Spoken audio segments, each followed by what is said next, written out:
Day 23 of Devotion to St. Michael and the Angels. 23rd day, St. Michael, Defender of Christians.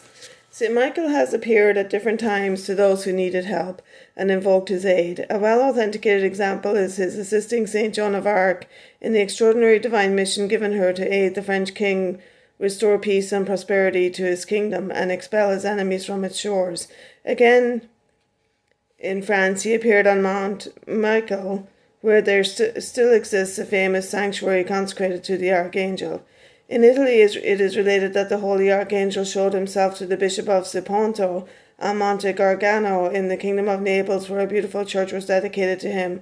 In this apparition, St. Michael intimated to the bishop that the place was under his protection and that it was his will that God should be worshipped there in honour of himself and the angels. This became a place of great devotion and attracted many pilgrims. But apart from the extraordinary cases in which the great Archangel deemed it necessary to appear visibly to the eyes of men, he is ever invisibly active in helping every individual Christian and all Christian nations. We are indeed fortunate in having so powerful an advocate. God gave him a compassionate love for men, and there is not a single soul that escapes his notice. More than ever in our present age do Catholics need the aid of St. Michael in order to remain steadfast in the faith.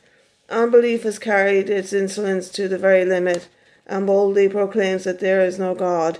It is our duty to be faithful Catholics, to confess our faith openly and energetically, and to preserve a glowing, invincible love for Jesus Christ. Let us never forget that Satan does his utmost to destroy mankind. In 1,000 ways he plots and wars against God and tries to usurp his throne. On this subject, the following instruction given by our Blessed Mother to Venerable Mary de Greda is worth quoting. "My daughter," she says, "by no power of human words wilt thou in this mortal life ever succeed in describing the evil of Lucifer and his demons against men, or the malice, astuteness, deceits, and ruses with which in his wrath he seeks to bring them into sin and later on to eternal torments. He tries to hinder all good works. All the malice of which his own mind is capable he attempts to inject into souls. Against these attacks, God provides admirable protection if men will only cooperate and correspond on their part. Among the means provided by God for our protection is the ready recourse we may have at all times to the strengthening blood of Christ. This blood, declares St. John Chrysostom, has the power to drive away the evil spirits and to draw to our side the good angels, aye, the King of angels, and to blazon the way to heaven. Fortified by the precious blood, let us place ourselves under the leadership of St. Michael and unfurl everywhere the banner of our faith without fear of godlessness. If Satan tries to induce us to sin and promises honours, riches, happiness on conditions that we omit a good work or commit an evil deed, let us ever oppose the tempter with the energetic words, "Who is like unto God?